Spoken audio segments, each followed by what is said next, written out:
Ladies and gentlemen, welcome to this new episode of the BUL Emerging Law Voices series. Here at the BUL campus, we have the pleasure and the honor today to host Mr. David Simmonds, the MP for Ruislip, Pinner and Northwood. Mr. Simmonds, welcome to the BUL. It's a delight for you to be here with us, to have you here, especially because we are actually in the doorstep. We have a by-election here in Oxbridge. Of course, you are not an MP for Oxbridge, but of course you are an MP for West London, where Oxbridge also belongs. And my question is, how much do you think this by-election is going to affect your work or the work of the Tories in West London? Well, good afternoon, Dr Solomon. It's a pleasure to be back here at the BUL campus once again. The by-election, well, Boris Johnson isn't on the ballot paper in this by-election. It's very clear from the feedback on the doorsteps that people are mostly concerned about local issues. I know very close to us is the Hillingdon Hospital, where my wife is a doctor, that's due to be rebuilt. The government's very busy getting on with that. And a lot of people in this area are particularly concerned about the Mayor of London's plans to close the local police station and about the impact of the ultra-low emission zone on people who've got older cars. This is a constituency where people are very dependent on their vehicles for taking their children to school, particularly older people, disabled people. They need that personal transport to live their daily lives, and they're very, very concerned about that. So it's those kinds of things that we're hearing about on the doorstep more than anything else. And when it comes, for example, to the tube services, we have the Metropolitan line, of course, reaching to your constituencies and also here in Oxbridge. Do you have any wider plans for the transportation network or for other social issues that you just mentioned? The Uxbridge and South Ruislip constituency, like my constituency of Ruislip, Northwood and Pinner, has amongst the lowest density of public transport access in the capital. It works fantastically well in central London, but it's not so easy if, for example, you live in West Drayton and you have an appointment at Harefield Hospital or Mount Vernon Hospital in my constituency. It's a matter of several buses to get where you need to get.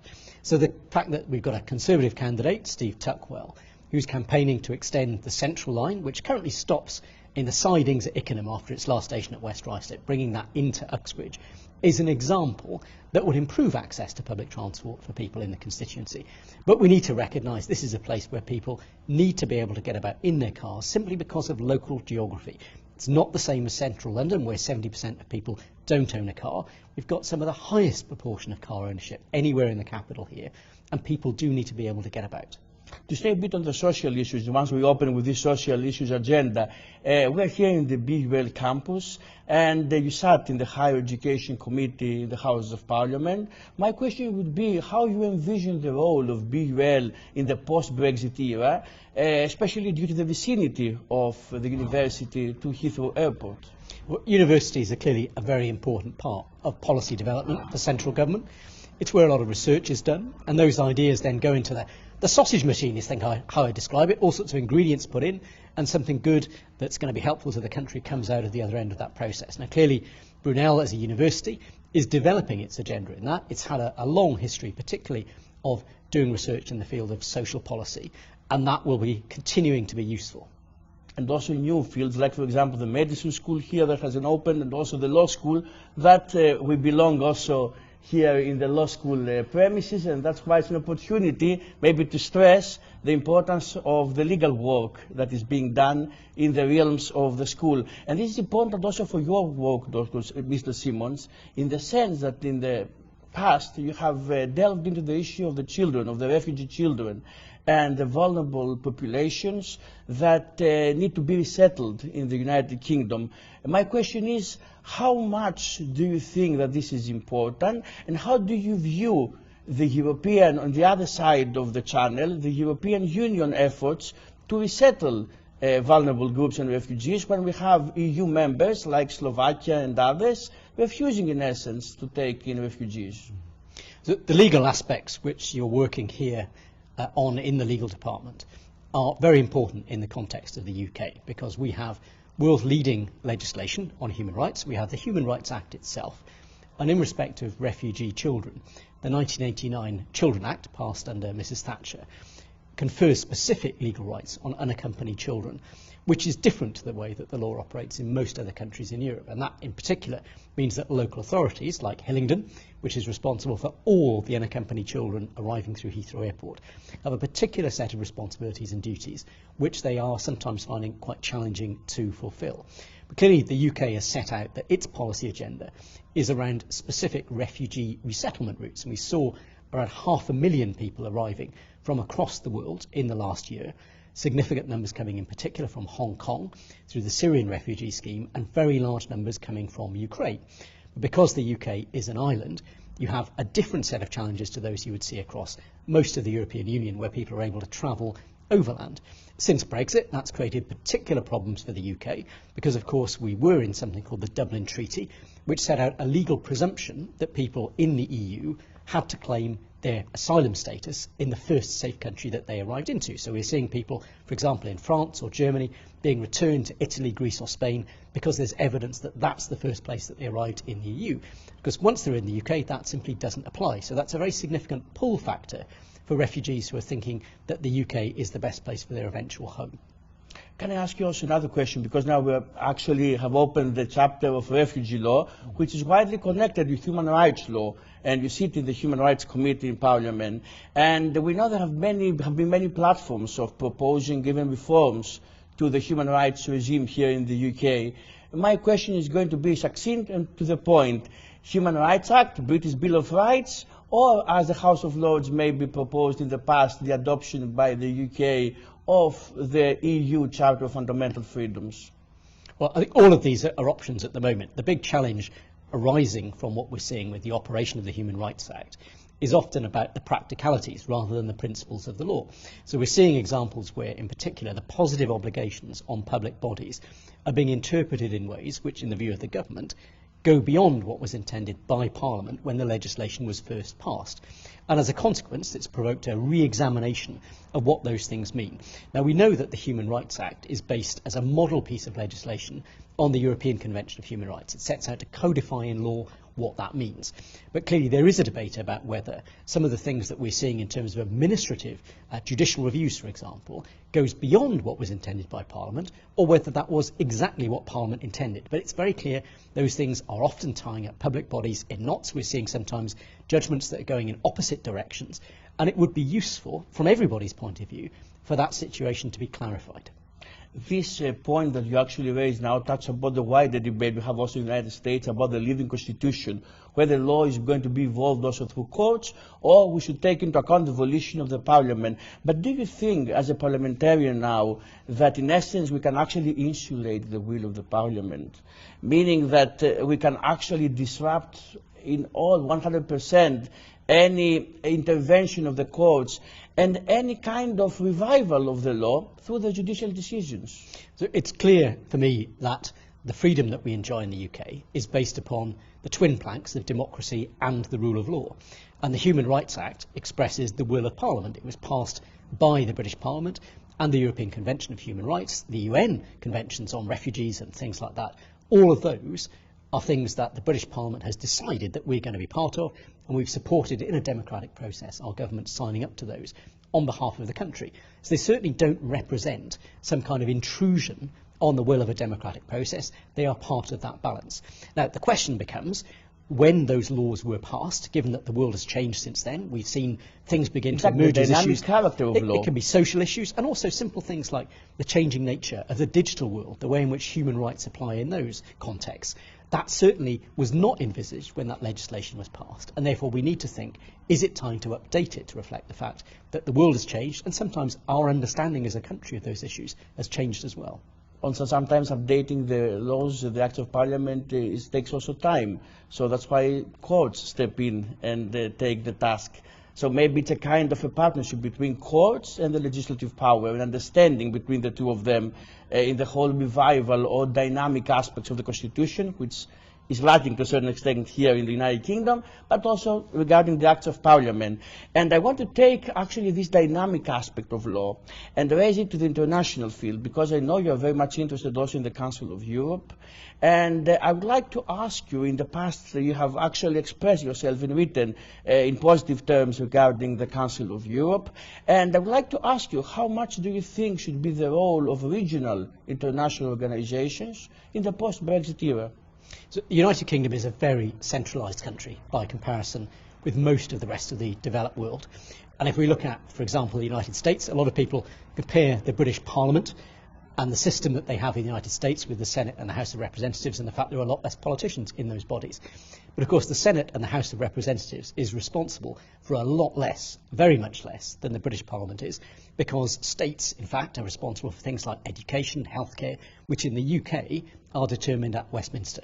Now, if we are going to have a country that is as responsive in a democratic way as we want it to be, then we need to look at that. And I think Theresa May, when she was Prime Minister, pushed forward with the idea of elected police and crime commissioners as an example, based upon the model that we see in the United States, that people should have more democratic control over the priorities for their local police, rather than all of that being determined by a single minister sitting in a department in Whitehall. Interestingly, voters don't seem very excited by it, so clearly there's a job of work to do in terms of taking that forward. But I look at countries like Germany, which has a constitution largely written by British lawyers, trying to think about how would you set up a constitution if you wanted it to function as well as possible. We need to look at the lessons that we can learn from those countries, what that means for the way in which we run healthcare, education, transport in the UK. And what I think it points us to is a much greater degree of devolution to local and regional governments, and a much greater concentration in the national parliament on the things that can only be done nationally. We should not be seeing a situation where ministers are arguing about locations of bus stops and things like that, and those things can only be done through a member of parliament. Those matters should be dealt with entirely at a local level. This was exactly my thought, that we were actually speaking about Germany and the US as models. These are federal states, and yes. the UK is not a federal state. So we're speaking about more devolution, as you expressed right now, although this brings forth new debates regarding maybe the cohesion of the United Kingdom, but maybe to leave it aside for this, in the realms of this discussion. I want a bit to return to the Boris Johnson affair and ask a more doctrinal question about the legal regime that should pertain to similar cases. We read in the news that Mr. Johnson has now taken a job in the Daily Mail as a columnist.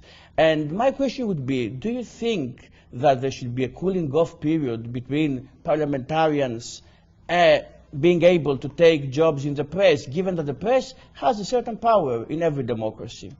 There is a cooling off period in the UK. It's written into the rules, and clearly Boris Johnson has broken those rules by taking on this role. So there is a process that is set out so that when somebody is a senior official or a government minister, they are firstly required to get the approval of a body that acts as a watchdog to ensure that there aren't these kinds of conflicts of interest. And once that approval has been given, then they're free to go and start that work. And it may well be that there's a period of time set specifically relating to that job. So, for example, if you're someone who worked as a senior official in defence procurement, you simply can't walk out of the door of the civil service and start a new job with an arms company the following week. There's a requirement that you have a waiting period, and you're not allowed to use the insights or the inside knowledge that you might have when you're employed in that former role in your new job. So we have quite strict rules about that. Now clearly the Committee on Privileges and that watchdog body will be considering the implications of what's happened in this case, as they would in respect of anybody else who'd broken the rules in this way. Mr. Simmonds, I want to take you now on a personal note, and on your career you have served also politics from the local scene and now from the central political scene in Westminster. What are the differences and the similarities between being a politician in the local, you were a member of the Hillingdon Council, and being now an MP, a member of Parliament for a certain constituency? Well, the key thing that I notice is that it's easy to make a difference more quickly in local politics, that when you're in a local authority, your ability to get action on the things that are concerning your constituents, the local residents, is much, much greater because you're operating at a more local level. The connections between you as a politician and as a representative and the things that people want to see done is much, much closer. Whereas in Westminster, my relationship is more one where, firstly, in respect of bigger issues, I'm part of a lawmaking process. And as a lawmaker, I know, and you mentioned the Human Rights Act as an example, it often takes years, sometimes decades, for legal changes to happen that reflect the concerns that residents and constituents are bringing forward. By comparison, if someone's coming to me as a local councillor in the old days because they're concerned about something, a school place for their child, social care for their elderly relative, as an MP, all I can do is write a letter to the council. As a local councillor, you can directly bring about the change that people need to see. And how much do partisan actually interests play a role in local politics? Because we know that as an MP, you represent all the constituencies, despite their political affiliation. But when it comes to local politics, is it the same, or we have a more kind of partisan line of thought? Well, I think the reality is most politics is consensual most of the time. If you look at Westminster, if you look at the votes that take place, most of the time all the parties agree, because there's a high degree of commonality of view about what's in the national interest. And the same is true in local government. If you consider Hillingdon Council as an example, or Harrow Council, which serves part of my constituency, most of the things they do are done with cross-party support.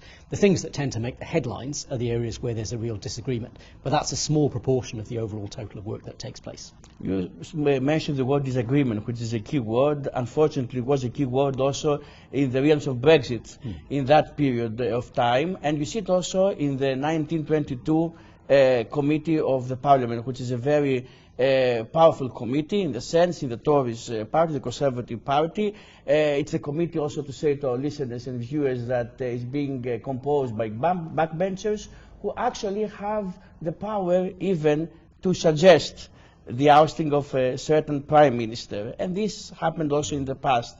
My question is, do you see this particular committee as, in essence, an expression of democratization in the Conservative Party and in the parliamentary life? Or do you think that sometimes it may go beyond the realms of the parliamentary sovereignty and the fact that the people has voted for a certain prime minister, and the frontbenchers maybe should have a louder voice than the backbenchers? Well, it's an interesting question in the UK context. We don't have a written constitution and we don't have a presidential system. So the Prime Minister in the old legal term is the primus inter pares. They're the first among equals. They are able to be the Prime Minister only because they command the confidence of a majority of the members of Parliament in the House of Commons. And we've seen, for example, under Theresa May, that she was able to remain Prime Minister, not because the public had voted her in, although the Conservative Party did gain a lot more votes from new voters in 2017 than we did in 2019. But she was the Prime Minister because she was able to reach an agreement with the representatives of the DUP, the Democratic Unionist Party, where they said, we will vote with the Conservatives in order to give you a majority in Parliament. So the situation that members of Parliament face, and the 1922 Committee isn't a formal body, it's a meeting of all Conservative members of Parliament who do not hold formal government positions. If they reach a stage where it's clear from the feedback they're getting from their constituents, from people in their local party, that there's a problem, whether that is to do with the leadership of one individual or a broader problem to do with the direction of government policy, then they have a responsibility to raise that. And it's the same pretty much as you would see in any political assembly. People have to think about, in a dynamic way, what is the feedback that we as elected politicians are getting from our constituents? Is the government going in the right direction? Is what it's doing fulfilling what was in the manifesto? Are people happy and supportive of that, or do they want to see a change of direction? You mentioned now it's part of that dynamic discussion. You mentioned now the issue of feedback, and it's important also, returning again to the Boris Johnson affair. Do you think that Boris Johnson received appropriately the feedback from the public? He should have resigned, or do you think that the politicians to stay, taking into account that he claimed that he was innocent and he didn't break any rules, do you think that he should have stayed in his post?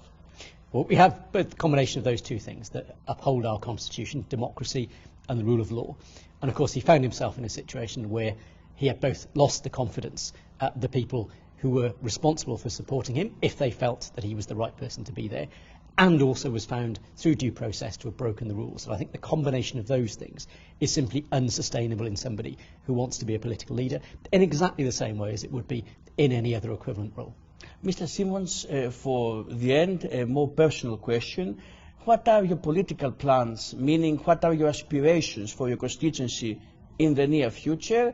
And if you could think critically about something that you think you should more have expedited regarding your political endeavours and your political motivations.